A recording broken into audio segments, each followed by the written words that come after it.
I am your father's brother's nephew's cousin's former roommate. Alright, gonna talk a little bit more about Sherlock, and now I'm gonna talk about what I kind of only brushed the surface of when I talked about the episode The Lying Detective, and that is Eurus, secret sister for Sherlock Holmes. Now, this one is interesting because it's the first major villain that they've had who has no precedent in the books. Obviously, up to this point, we've had Moriarty, we've had Irene Adler, we've had Magnuson, even Culverton Smith is actually a villain, a one-time villain from a story. So this whole thing, this is completely new territory. And as much as I really like the execution of the reveal, and I'm really liking the performance from this actress, I'm really nervous about whether or not they can stick the landing on this. Here's the main reason why I'm nervous. It's always risky for any show or movie or anything to introduce a character that we haven't seen up to this point and do some sort of they were behind the scenes pulling the strings the whole time thing, because it tends to, at best, stretch credibility and at worst just be impossible to buy. I think a recent example that completely fell on its face was the reveal of Blofeld Inspector. Oh man, that didn't work. I already did a video on that if you want to hear my full rant there. I won't do it here. But needless to say, I'm not inherently opposed at the whole sort of secret nemesis, undermining them covertly and all that. I'm not inherently opposed to it. It's just way too often stories, shows, movies, they overplay that hand, and I'm really worried that's going to happen here. And part of the reason I'm really worried about that is Moriarty.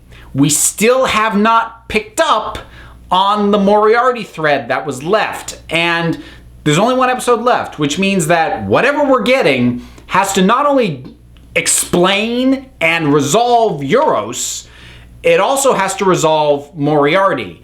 And I'm afraid that by forcing the two to either share space or, more than likely, integrate them so that they feed into each other, that ultimately this is going to undermine Moriarty in some way. Like, we're going to find out Eurus was working alongside Moriarty that whole time, or that the whole did you miss me thing was never Moriarty himself and it was just Eurus getting Sherlock's attention, and that Moriarty's whole thing basically ended when he shot himself through the head.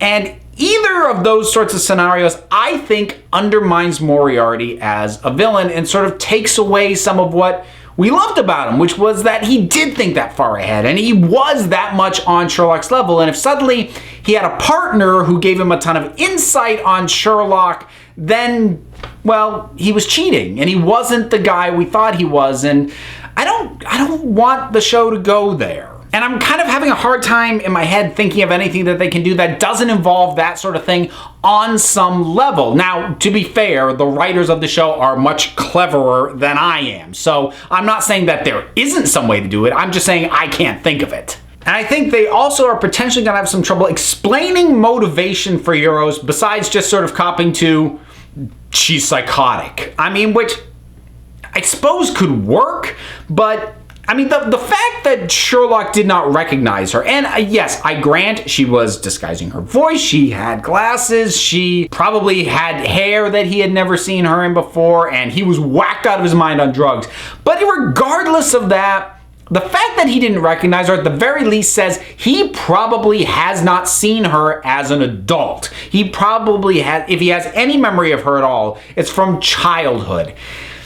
And to take somebody from a child, make them an adult, and give them a believable motivation to be messing with Sherlock to the degree that she's messing with Sherlock, I don't know.